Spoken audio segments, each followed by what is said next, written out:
Yo, what's happening, Raider Nation? It's your boy Soto here. You know what it is, Raiders versus the world. Talked about the team that the world loves to hate, your Las Vegas Raiders. Well, yesterday was the trade deadline in the NFL, and as expected, as I think we were all kind of pretty sure this was going to happen, considering what the record of the Raiders is at 2-6, considering the request from Jakobi Meyers before the season started to be traded. Jakobi Meyers was traded. It was a little bit of a head-scratching move, considering who traded for him, and it's the Jacksonville Jaguars. Jacksonville Jaguars, a team that we just played. They got an up-close and personal look at Jakobi Meyers, and they traded a fourth-round pick and a sixth-round pick in the upcoming 2026 draft for the rest of the season of Jakobi Meyers. He is a free agent at the end of the year, so Jakobi Meyers, thank you very much for your time here with the Raiders. And good luck to you moving forward. You got your wish, man. You didn't want to be here. You made it very clear multiple times that you wanted to be traded. And, there you are. We get a fourth-round pick that is going to be higher than the compensatory pick that we would have gotten had Jakobi Meyers signed elsewhere. And we get an extra sixth-round pick. So both sides end up winning, and we get to see some younger players out there on the field trying to contribute a little bit more, hopefully.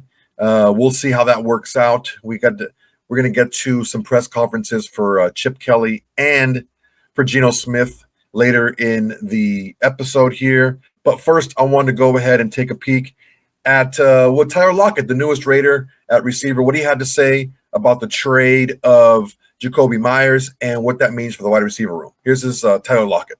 I don't really know what the opportunities are going to be like, but I think it's an opportunity for everybody, in the receiver room just to be able to step up. I was able to get to know Jakobi for a week, and I think he's a pretty cool dude. I think we have a lot of similarities and stuff, and definitely wish him the best as he goes out there with Jacksonville.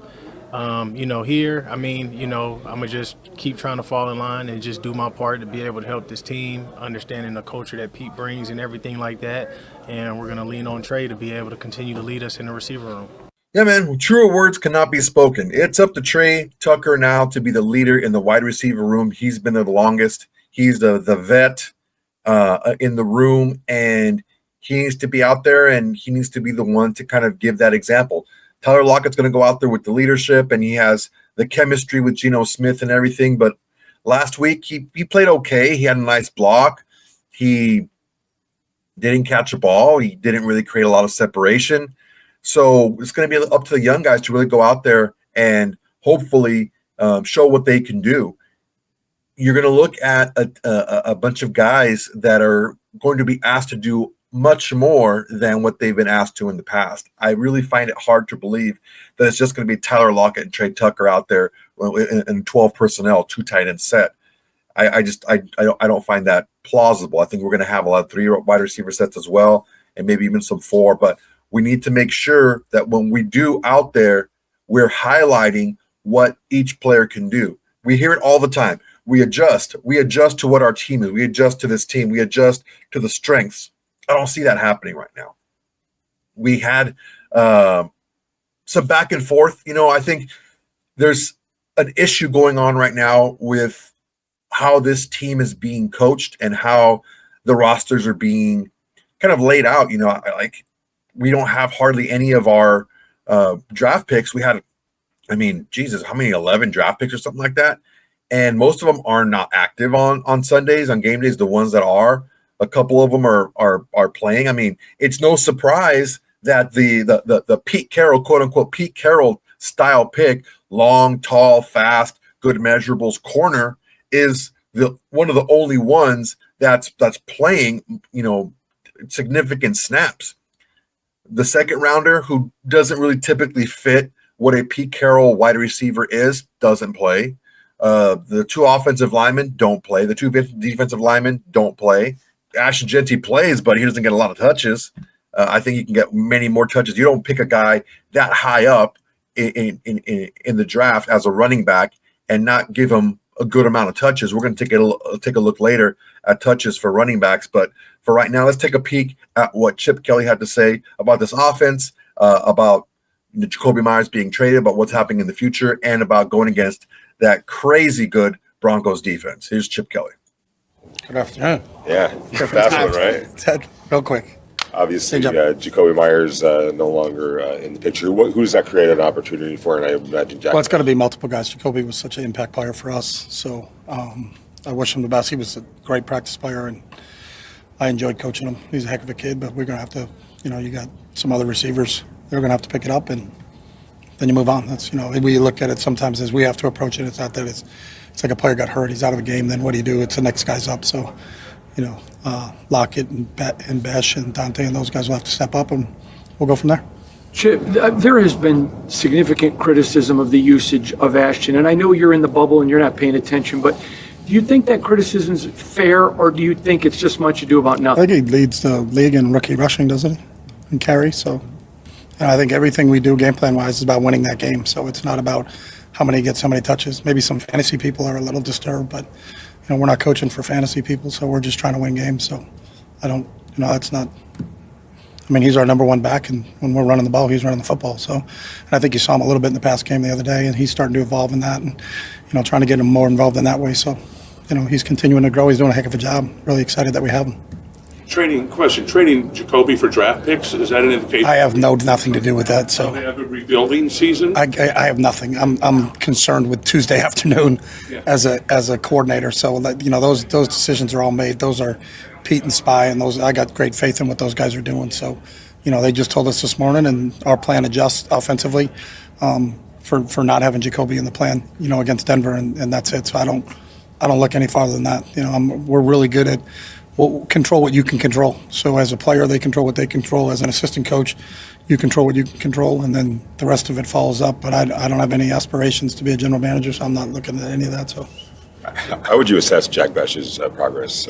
Jack's done a nice job. He's got to play multiple positions. Whenever you're not the starting receiver, you have to play multiple positions because typically we go into games with just 5 receivers. So you got to back up the Z, you got to back up the slot, you got to back up the X, and so you got to play multiple roles. So you don't get to put them in just one spot and have them just stay in one spot because it's just the depth of the NFL puts you in that situation. So both him and Dante are coming along. It's the transition for any rookie is a difficult transition. So whether you're an offensive lineman or a running back or a receiver, so those guys are giving us everything. They practice hard. So we'll continue to see how they develop.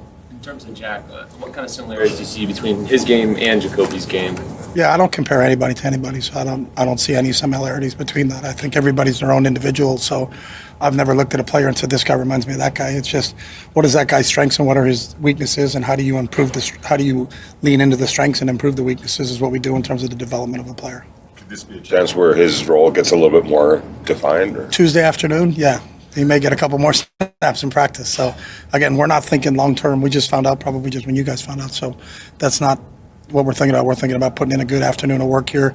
It's really congested in terms of our days. Your Monday is a Wednesday, your Tuesday is a Thursday, and then in less than 48 hours we're playing a football game. So, it's the week itself is slightly different. So we haven't really talked as a staff about anything. We went right from getting the news in the first staff meeting to individual, right into position meeting. So, how are they synced up now where, Brock and Mike Mayer are both kind of healthy and you used a lot of 12 personnel against the Jaguars? How excited are you to be able to use them to the best of their abilities now, both being healthy like you Yeah, they're both really good tight ends, but I think your use of personnel really depends on what defenses you're going against and what that elicits from defenses. So, sometimes you say, hey, we should be in a lot more 12 ball if they put a different look on the field when you probably don't want to be in 12, you want to be in 11. So you're trying to figure out, how do they deploy their defensive guys based upon what you deploy? Because they don't have to play what we want them to play. Like we can't call Vance and say, hey, when we play this, can you do this for us? That doesn't work that way. So, I think each week will change because every opponent's different. So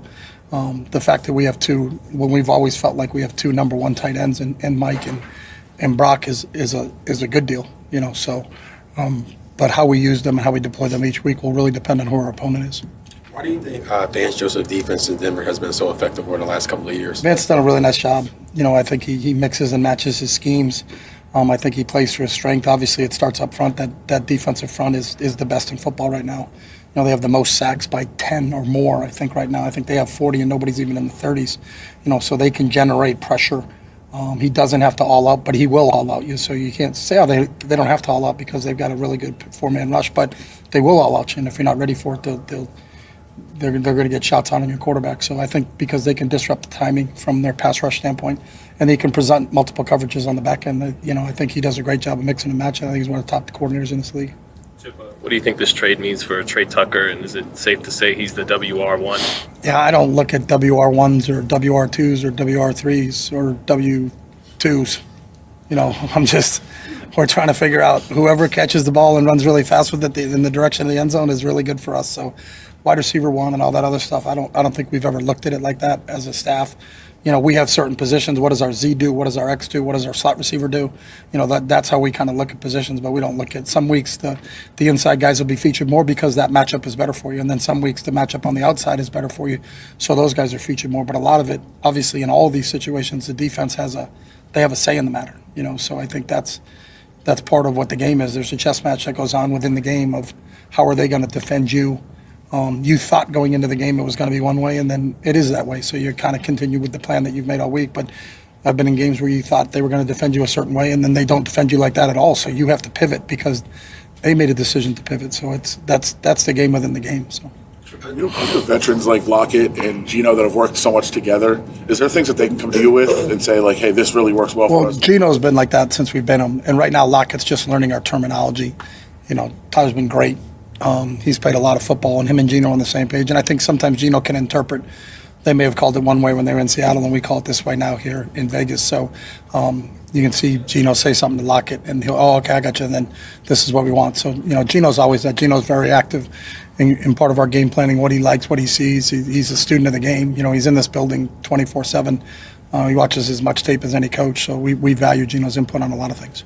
You mentioned Tyler. What did he show you guys in that first game action with you? I thought he did a nice job, for what he was called upon. I don't know what his total snap numbers were, but, in terms of what his assignments were, he was spot on with what he did. And he's continuing to learn. He's got quickness. Obviously he's played in big games. Nothing's too big for him. So we'll continue to see what he can do. It still hasn't been a week, but we're getting into game 2 with him. So we'll see where we go from here. Thanks, Coach. Thanks, guys. Thank you, Chip. Well, we try to shut it down and say, well, he's got the most touches out of any running back out there, but you're comparing him to other running backs that were selected after Ashton Jeanty, quite a bit after Ashton Jeanty, mind you. And yeah, man, I just I don't like that answer because you're not selecting a running back at number 6 to compare him to other running backs in his same class. You're drafting a running back number 6 because you think he's going to be one of the best running backs in the league. That's why you pick him that high.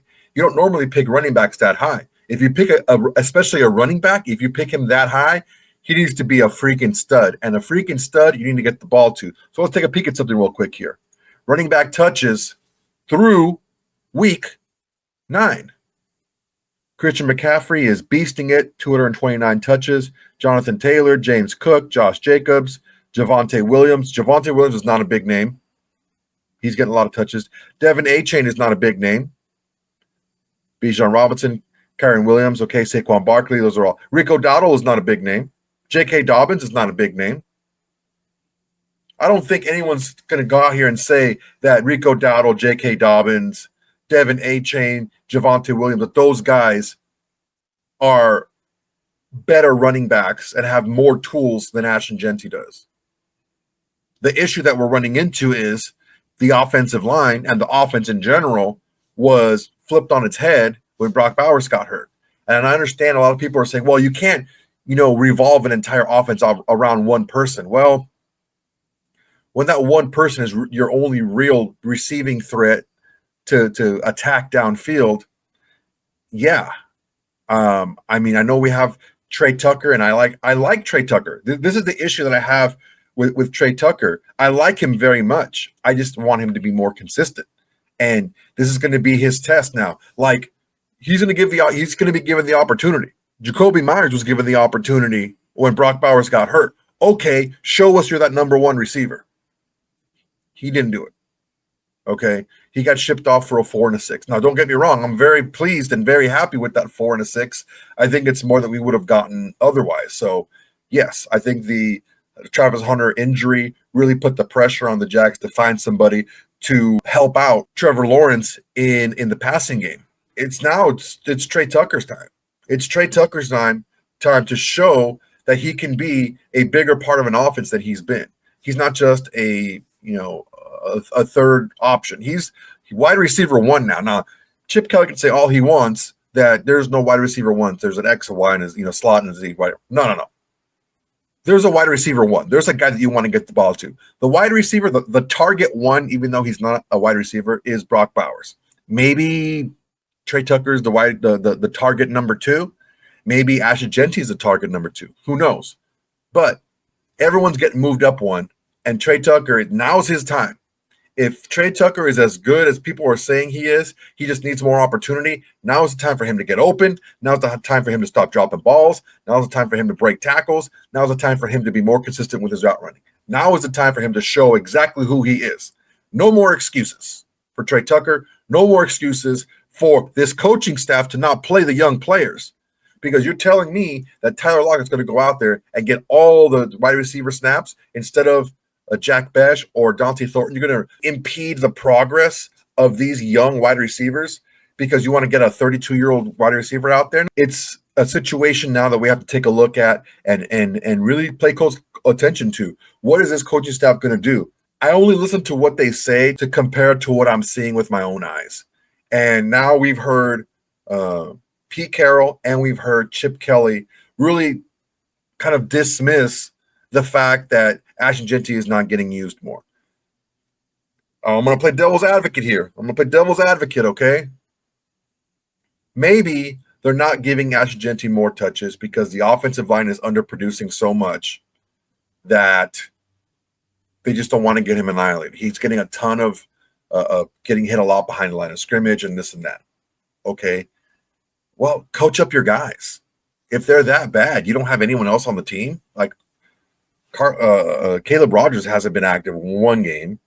You really haven't. You haven't active, but you haven't played. Charles Grant. There's no one else on there who can do better. And if that's the case, what's up with the development in the offensive line? What's up with your offensive line coach, Pete Carroll? What's up with your son? What's he doing with this? How is this offensive line not getting better at run blocking? I don't know. Those are hard lessons. Yet those are hard looks at that we have to make sure that we take a look at. And when we take a look at these, we have to look for answers, not responses. We need answers. Okay, we need answers here. And some of these answers are coming through, and they're coming through mighty slow. All right, let's take a look forward before we get to Geno Smith at the injury report this week. For the Raiders, everything looks pretty good. Got Booker, Bowers, Lotto Johnson, and Aiden O'Connell are all full participants both Monday. Monday was a walkthrough, but Monday and Tuesday. Isaiah Polomau was a full on Monday, limited on Tuesday. He's a hip. He's got a bothered hip. Butler was not listed on the injury report Monday on the walkthrough. He was limited today because of his back. I think it was more so just a precautionary thing. Same thing with Isaiah Polomau. We can have another practice tomorrow. There should be a lighter practice tomorrow. And then we'll see what happens Thursday for game day. As far as the Broncos go, I got a lot of guys limited, but a lot of guys missed practice. Nate Atkins missed practice both days, as did Patrick Surtain. That pec injury could be a little bit more than what we're being led on. I think that might be an issue for him going into the game, but ultimately we can't, count on him being out. We'll have to wait for the game day status as far as that goes. All right, speaking of game day status, our quarterback needs to have a big game day for us to have a chance against these Broncos. These guys are excellent defensively. These are a really good defensive team. Let's see what we can do out there on Thursday. But before that, let's take a look and see what Geno Smith had to say about the trade of Jakobi Meyers, about the game against the Jags, and the game coming up against the Broncos. Here's Geno Smith in his presser. You're going against a pass rush like they have. How quick is release, getting rid of that ball quick? That's important. It's important every week. I mean, there's a great pass rush on every single defense in the NFL, and getting the ball out, protecting our guys up front with getting the ball out, not holding it too long is very important. And, it's important that our guys are running their routes and getting to the spots. The protection is critical up front. And then obviously me being accurate with the ball, getting it out on time and rhythm, allowing us to succeed and be at our best self. What could you say about your time spent with Jakobi Meyers and just thoughts on the trade as well? Yeah, Jakobi, hard-working guy, extremely hard-working, very talented player, a guy who knows the game in and out, man. Like, he understands the game, and he was a valuable asset for us on the offense. I wish him the best in the future, man. I hope he gets everything that he deserves, and just as a friend, just want him to be happy. More than anything, want him to be happy. So, wishing him the best, and we got to move forward. Talking about Brock there, you guys were in 12 personnel, I think 58% of the time on Sunday. How much of a game changer is it for your offense to be able to utilize him and Mike that often now they're both healthy? Yeah, you got to use your great players, man. You got to use your good players, and Brock and Mike are two of our good players, and two of the guys that we rely on this offense. And if we're in 12 personnel, 11 personnel, no matter who's out there, guys got to make plays. But having those two guys on the field, you can see the results, man. They both are extremely talented players. They play extremely hard, and they're big targets, man. They find ways to get open, and you can see what they do with the ball in their hands. Do you see Jack as having any similarities to Jakobi in their game at all? And what do you think this will open up for him now, opportunity-wise? Yeah, I think Jack is his own player, man. I think he's a young guy who's still developing into who he's going to be in the NFL. And, again, man, Jakobi's special in his own right. But I think Jack, a completely different player. I think, what he brings to the table, his own skill set, his own set of intangibles and things that, he can help this offense. He's extremely strong at the top of routes. He does a great job at attacking the ball. And, you can see it when he does get the ball in his hand. He tries to make something happen. And the opportunities haven't really been there for him to showcase what he can do. But, that may change here in the future. You guys all good? Thank you, Geno. Thanks, Geno. Thank you, guys. Interesting to hear what Geno Smith had to say about Jack Bech. Jack Bech is the presumed guy to slot in to that Jakobi Meyers role.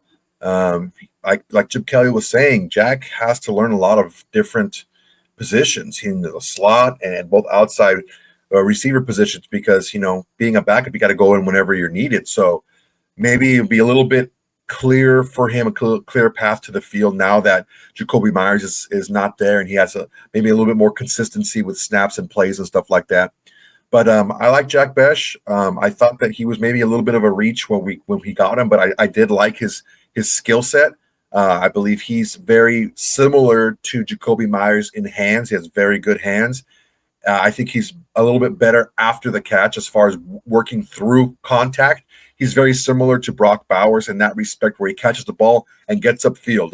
Doesn't try to run around people or anything, but he makes one quick move and he gets upfield, and he's hard to bring down. You're not going to see one guy bringing down Jack Bech. It's going to be multiple players bringing him down. I think we get him a little bit more seasoning, get a little bit more experience, and he's in a little bit more confidence, and we'll get him, and we'll see the best of him. I think he can be a definite weapon on this team, and he's different from Trey Tucker. He's different from Michael Mayer. He's different from Brock Bowers. I think he's kind of in the middle between a Michael Mayer and a Brock Bowers. He's a little bit more athletic, has a little bit more wiggle than Michael Mayer, and he has a lot of the same intangibles as Brock Bowers. Also a good possession guy and stuff like that, like a Michael Mayer. So I really do think that going forward, we should see some of these young guys play a lot more. And again, the proof is going to be in the pudding, man. The proof is going to be there on Thursday. Are we just going to play the guys that we know, the veterans, and not really look to the future and try to get these young guys some snaps? I don't know, man. We'll see.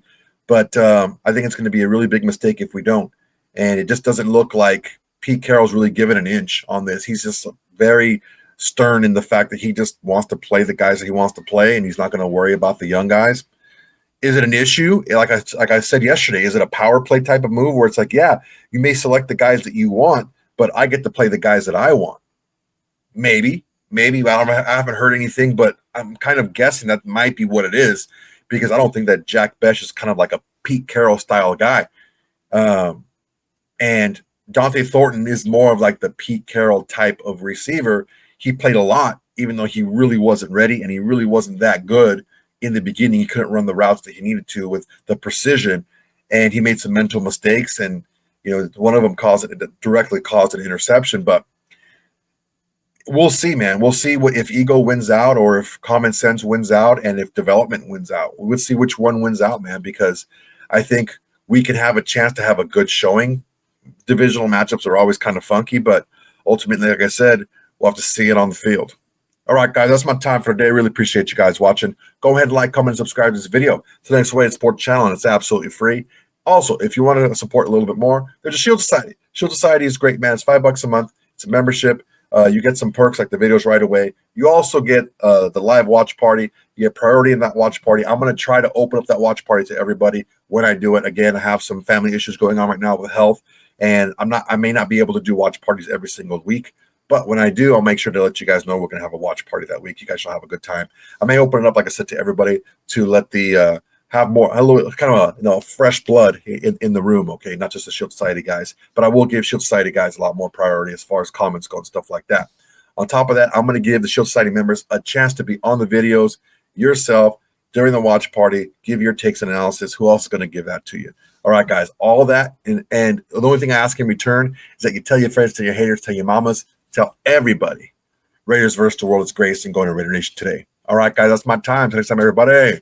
Peace. Hey, Raider Nation. Thanks for watching. There's plenty more where that came from. Go ahead and smash that like button. Drop a comment. Make sure to subscribe and share to all your socials.